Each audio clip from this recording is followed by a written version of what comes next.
Stop jumping on me. Why are you doing that? Having a bad dog day? Rex, come back here. From police dogs to pet dogs, from potty training to pet peeves, #1 best-selling author and 30-year canine trainer Andy Falco knows how to get to the meat of what's eating your dog. This is Falco Canine Dog Talk, the show that helps you and your dog create a relationship of love and respect. What a good boy. Good heel, Rex. I love you, Rex. And now here's your host, Andy Falco.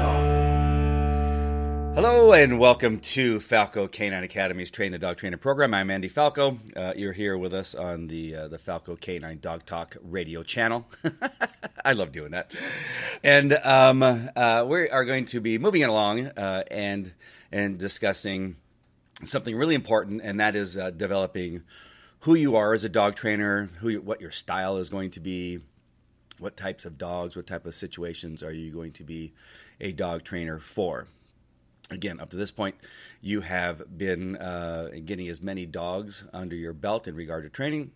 You also want to make sure and have contact with the humans and talking to them about the process and what it is you're doing. And now I think is a good time to understand and learn how you're going to communicate to the human beings what is going to take to maintain the training that either you have gotten started with or without them, or you're going to give them a plan on what the next steps are for creating a loving and respectful relationship between them and their dogs. Yes, love and respect is our system of training over at Falco Canine Academy. I use it in about everything that I do, including police dogs, which is probably one of the hardest sells in the world, to tell a police officer that he needs to train his dog with love and respect, because it sounds so soft and so bland. But it's funny enough, I'm doing a Facebook Live today.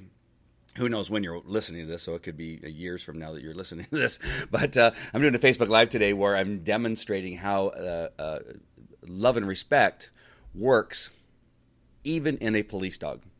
And so I'm doing that. You may want to look for it. I'm not sure what I'm going to call it now. Maybe training a police dog with love and respect. It should be on one of our channels, YouTube channel, our Facebook channel, somewhere along the way, or Vimeo channel.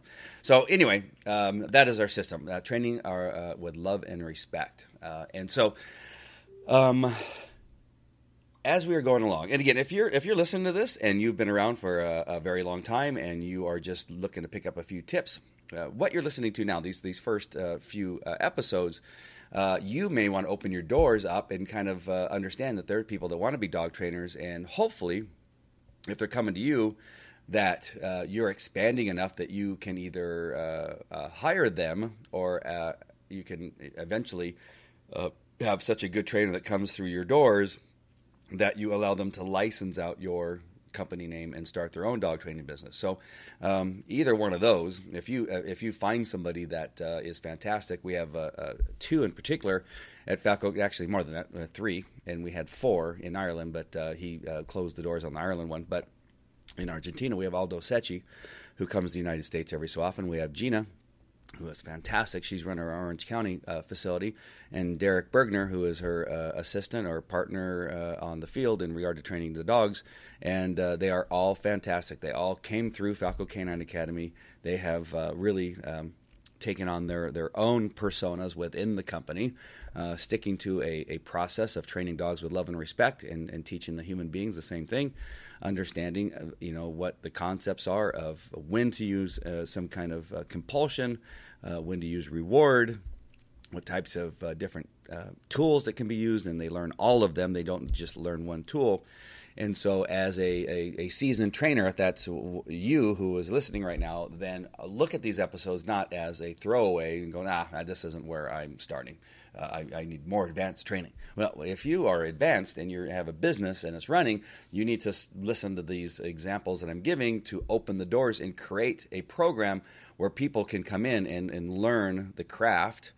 And in many times, not always, but in many times, a person who's learning from the ground zero from you, they're not really coming necessarily with any bad habits other than the bad habits they created of training their own dog in their own preconceived ideas that from what they've learned on television or from a book, right? So you don't have to shed some of the old stuff. Now, having a trainer like Aldo Secchi, who came to me, who had a lot of dog training experience, and has his own systems and things like that, we had to find a middle ground to kind of come to, because not everything he agrees, I'm sure, with me, and not everything, and now I think pretty much we're almost the same. He just doesn't speak English as well as I do, and not that I speak English that great, as you can tell by listening to these podcasts. But I know that people can understand me a lot better than they can him. But as far as our training styles, we're very, very similar, and he is doing fantastic work, and he may have surpassed me in regard to his knowledge and abilities in regard to training dogs. He's fantastic. Gina is on her way too, and Derek, if he continues, he's a young man. If he continues on a positive path, and if he continues to want to learn, which is really important, you have to continue to want to learn and not believe that you know everything. I'm not saying that's who he is, but that's the danger of the 20-somethings now and the 30-somethings, that at some point they stop learning. Of course, that's not Derek, but I'm just saying it might be if he allows himself to go down that path. So we want to make sure that we're always learning. I am 55 stinking years old. I don't even have any idea how that happened. But I never stop learning. There's not an article that doesn't come by that I spot and then I won't take the time to read it, or a video of something that's may or may not be new and watch it. And I still interview dog people in regard to dog products and dog services and dog training. On many of my broadcasts that I've done, I've interviewed people at Super Zoo in Las Vegas. And so there's that you always want to be learning. So whether you're a brand new trainer or an experienced trainer, I think these episodes are good for both. All right, so where are we at today? Today, what I want you to do is really begin to start to create who you are. You want to create your attractive character in regard to a dog trainer, providing the services of training somebody and their dog, okay? So this is important, especially in the dog world, where I've talked about this on the other episodes, where my experience is that many dog trainers, at least in the past, the ones that I haven't unfortunately been able to visit any other dog trainers lately and sat through one of their courses or classes or conferences or seminars, which I should, I just haven't been able to. There's many of them, not all of them, many of them who are horrible with people but great with dogs. There's some of them that are horrible with dogs and horrible with people too, but I'm not going to tell you who they are. But there's some people that are just, they don't understand, right? They yell at their customers, they blame them, and belittle them. And I've even had them in as far as I've even hired them. You know, of course, when you hire people, their resume looks good, they talk a good talk during the interview, and they have skill, right? Because one of the things I want to make sure before anybody gets hired is that they show some skill, and this in skill with people, right, is really important with us. And then something goes wrong. It's like a dog. It's like when you get a shelter dog. The first couple of days are fantastic, right? This dog comes in and the dog is really nice, and then 2 weeks to 4 weeks down the road, complete helter-skelter. The dog is aggressive, the dog is eating stuff, and blah, blah, blah. As many of you know, and many of you will learn, is that any dog that is brought to your home as a young adult or an adult, for the first couple weeks, you may have this perfectly, it appears to be this dog that seems to be perfect for your family. It fits in perfect. And then the real personality of the dog will come out later on. And so that's kind of like employees. They are fantastic. It's much like a restaurant when it opens for the first time, right? The first couple of weeks, first couple of months, what a great restaurant, great service, everybody's smiling, everybody's happy, my pleasure when they serve you, and then suddenly the portions get smaller, the people get crabby, and the food tastes like crap. All right, so the dogs are just the same, and so are employees. I don't care if you're talking about dog trainers or not. All right, and they can go a little wacky and a little crazy. So always understand that the human that is paying you, writing that check, giving you the cash, running that credit card, They are the most important part of the equation in regard to dog training. The human being is more important than the dog in regard to business, right? Not always necessarily in regard to who lives and who dies, right? Of course, I'm exaggerating. You can never be too careful on these podcasts. You never know where they're going to show up. And so the humans involved in your dog training business are the most important thing to understand. You don't have to like them, right? As a matter of fact, you don't even have to take their business. And I'm going to talk about that later. I'm not going to jump off track, as hard as it is not to jump off track. But so as you're developing your persona, as you're developing your attractive character, you want to do it. You want to develop this attractive character with the customer in mind, your perfect customer in mind. We're going to talk about how to find your perfect customer in a future episode.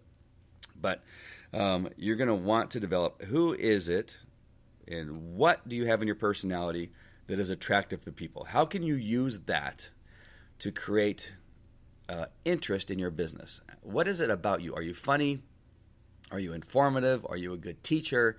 Do you connect with people really well? And be honest. Don't lie to the mirror, right? Maybe ask some of your friends, what is it you like about me?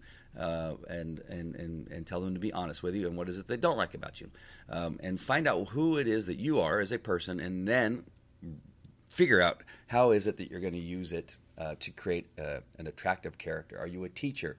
Are you studious? Do you study the situation between the dog, and you let them know, okay, I'm going to study this, your situation, and you may not be the funniest person in the world, but they're going to be attracted to you because you really care, and you're going to figure out what's going on, and you're going to study it, right? And you're going to go through the process, and you're going to take them along on that process.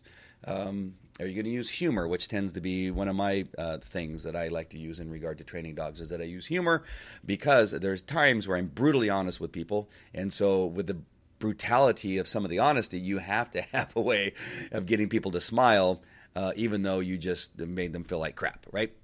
But the brutal honesty sometimes has to happen in order to get movement, to get them to do something and get them to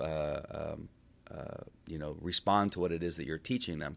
So you may not have that. You may not have the ability to be brutally honest. You may have to hire somebody else to be brutally honest for you. And I can be brutally honest with dogs, but I can't be brutally honest when it comes to getting paid by contractors and people that owe me money. That's why I hired Carlene, my assistant. She can be that person, and I prefer she be that person, right? And so we have to understand who it is we are, what our personalities are, how we're going to use them, and kind of embellish maybe on some of them to make them a little bit more, exposed so that people become attracted. Again, it's attractive, your attractive character, not your repelling character. You want to diminish your repelling character, whatever that is, right? And increase your attractive character. As dog trainers go, with my dog trainers, we can be even more brutally honest about a customer, but not in front of them, right? We go and have a beer or whatever, and we go, oh my God, did you see that moron, right? But, of course, never in front of them, right? We may attack them like, listen, I really need you to listen here. And what we've been watching for the last 2 weeks is you continually doing that thing we tell you not to do. And what is it? How can I help you not do that again? Because at some point, I'm going to throw a rock and hit you in the head every time you do that, right? And so there's got to be something that motivates them and something you can say without telling them they're a moron, right? And so we can do that in private, but we're gonna withhold it in front of our customers. That's an extreme circumstance, and I know that you all realize that. But I have seen trainers throw crap at handlers. Literally, we call it a throw chain. Some of you may know about this, but a half of like a choke chain with about 6 links on it, maybe 5 links with the big rings on the ends.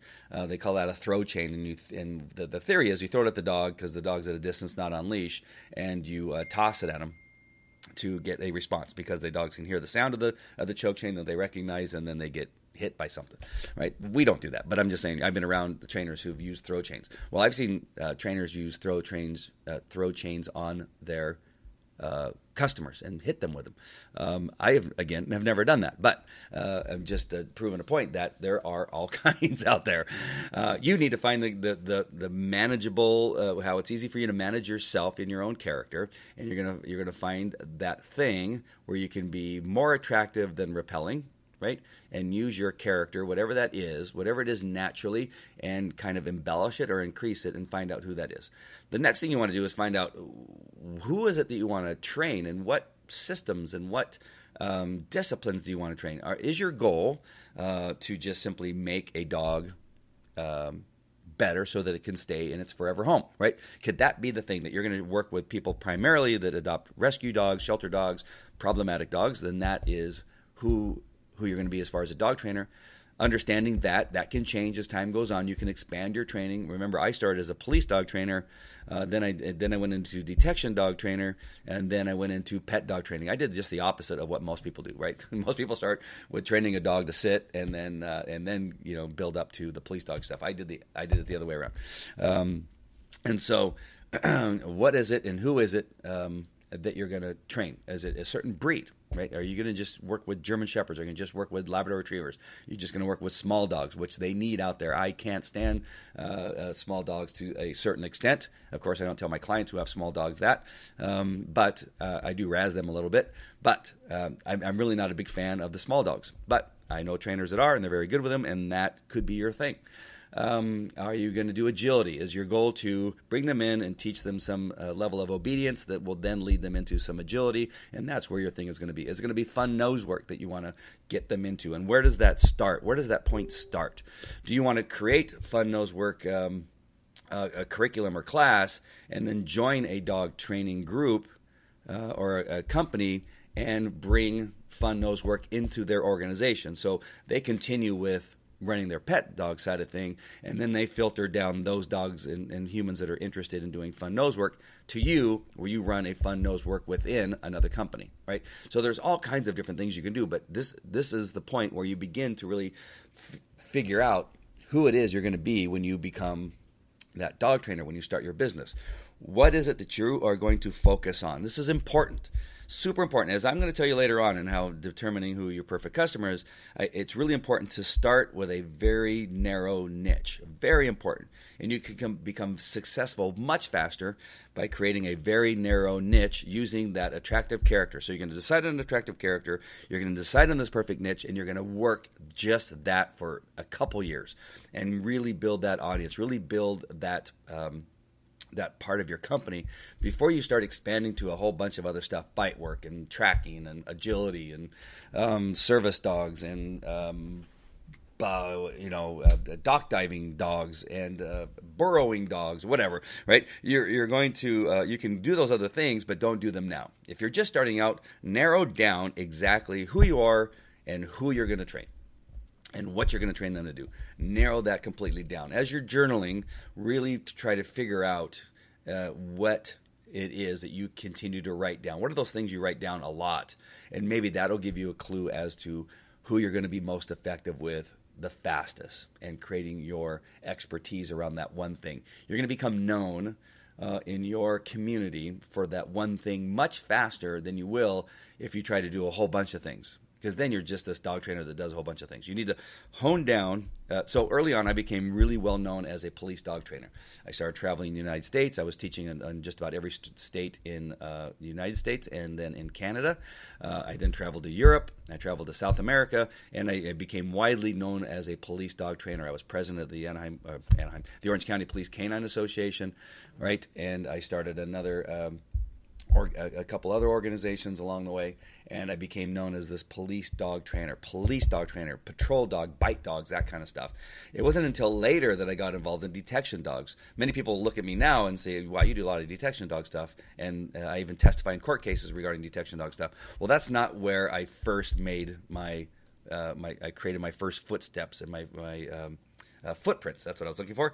It was in the police dog training niche. That's where I started. That's where became my first. That was the first expertise I really honed in on and became really good at decoying, teaching human beings how to become decoys for police dogs and to do it right. Many times the decoy is much more of a trainer for the dog than the dog trainer himself, right? And so understanding all those concepts, how to use the tools, how to use the sleeves, the bite suits, the muzzles, really I immersed myself in police dog stuff, and that's where I started.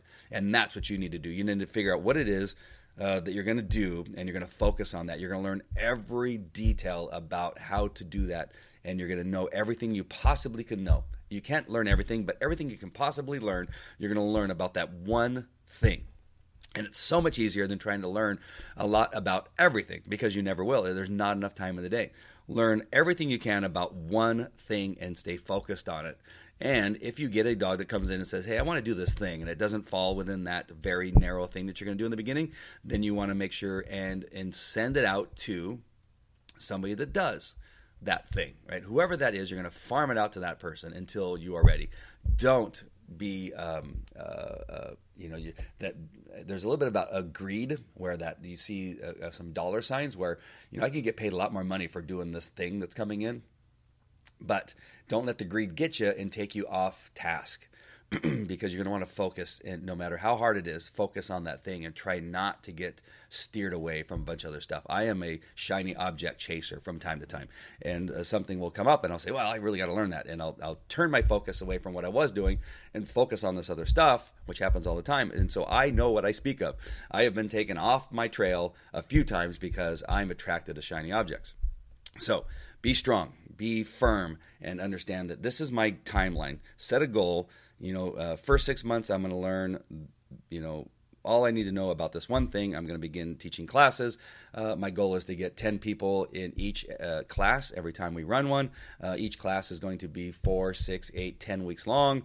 And then after I get done with one, I'm going to do another. I'm going to do this for 6 months.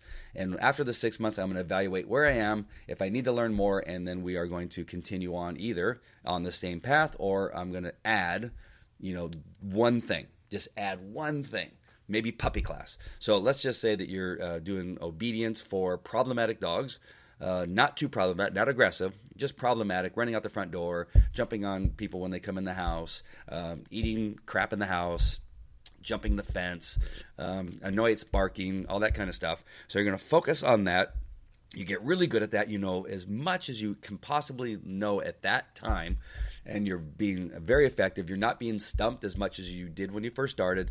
Then 6 months, a year and a half, 2 years down the road, all right, now we're going to add puppy training, right? And so you make a transition. Now we have adult dog training. Now we have puppy training. And now you get really good at that. Because now the adult stuff and the things you can now do that without having to think much anymore. You don't have to learn much anymore because it just becomes natural.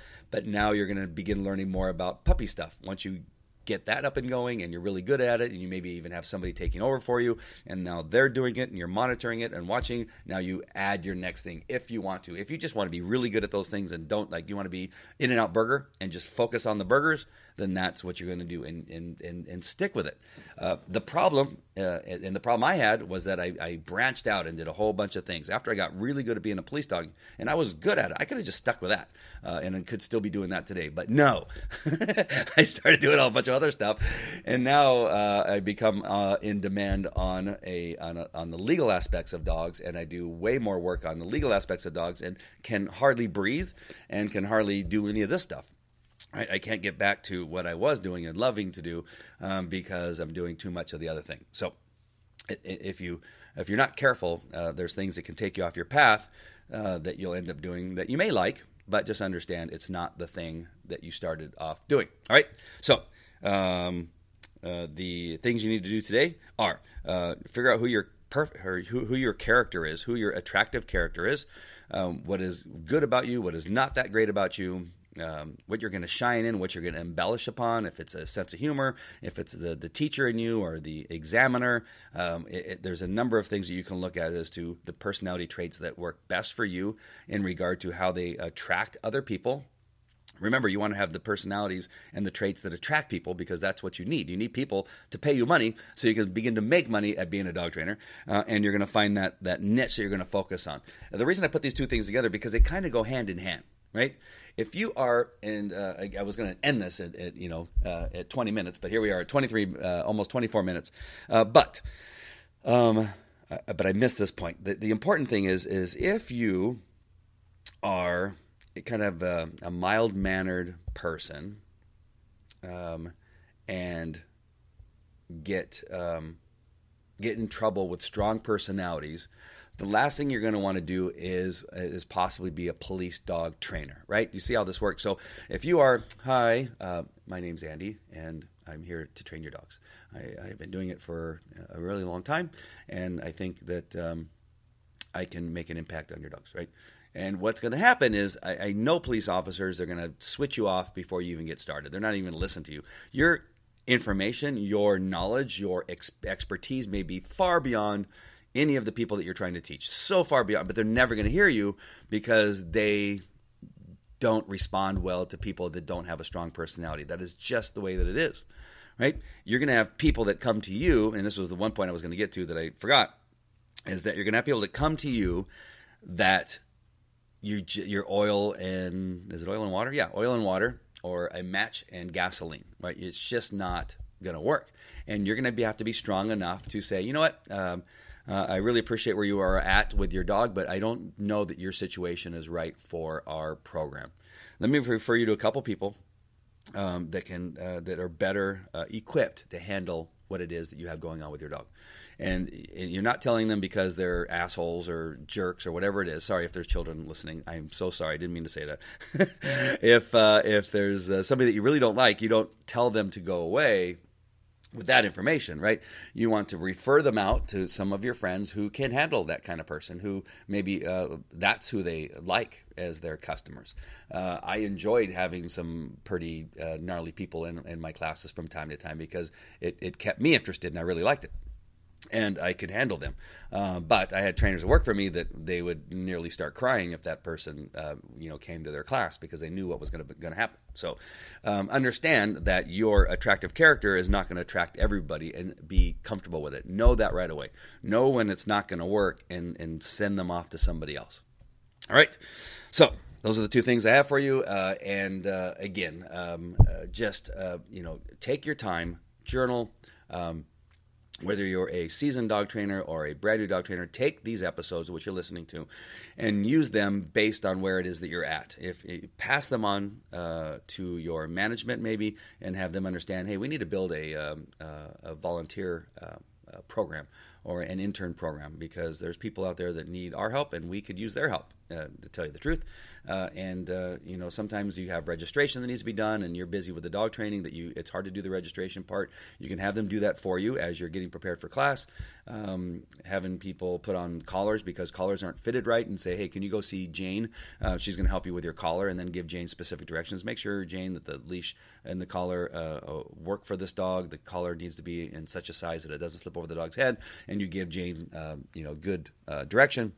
And she's a volunteer. And what that does is it frees you up to focus on the things that you are best at, right?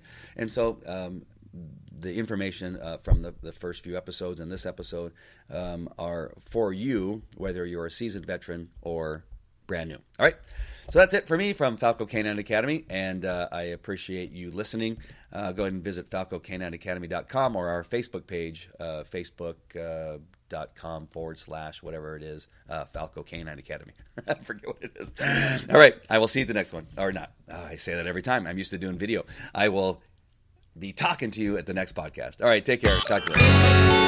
Thanks for listening to Falco Canine Dog Talk, the show that helps you and your dog create a relationship of love and respect. If you like what you just heard, we hope you'll pass along our web address at www.falcocanineacademy.com and like our Facebook page at facebook.com/Falco Canine Academy. Follow us on twitter.com/Falco Canine Academy and subscribe to our YouTube channel at youtube.com/Falco143. And remember, if you've got questions for Andy, call the Canine line at 714-798-9961. That's 714-798-9961. This is a production of Falco Enterprises Incorporated.